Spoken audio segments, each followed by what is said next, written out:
ಇರುವಂಥ ಒಂದು ವೈಬ್ರೇಷನ್. ಆ ವೈಬ್ರೇಷನ್ ಎಲ್ಲಿಂದ ಬಂತು ಅವರಿಗೆ?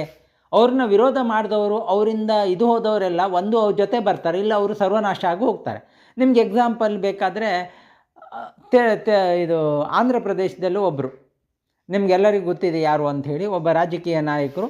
ಅವರು ಮೋದಿಯವ್ರ ಜೊತೆ ಮೋದಿಯವ್ರನ್ನ ಕೇವಲ ಮಾಡಿ ಅವ್ರು ಬಿಟ್ಟು ಹೋದರು. ಆನಂತರ ಅವ್ರಿಗೆ ಏನಾಯಿತು, ಆಂಧ್ರದಲ್ಲಿ ಅಧಿಕಾರವೂ ಸಿಕ್ಕಿಲ್ಲ, ಅತಿ ಕಳಪೆ ಇದಕ್ಕೆ ಹೋದರು, ಕೊನೆಗೆ ಜೈಲಿಗೆ ಹೋದರು ಯಾವುದೋ ಒಂದು ಕೇಸಲ್ಲಿ. ಆಮೇಲೆ ಬೇಲಲ್ಲಿ ಬಂದಿರ್ಬೋದು, ಆದರೆ ಆ ಪರಿಸ್ಥಿತಿ ಬಂತು ಅವರಿಗೆ.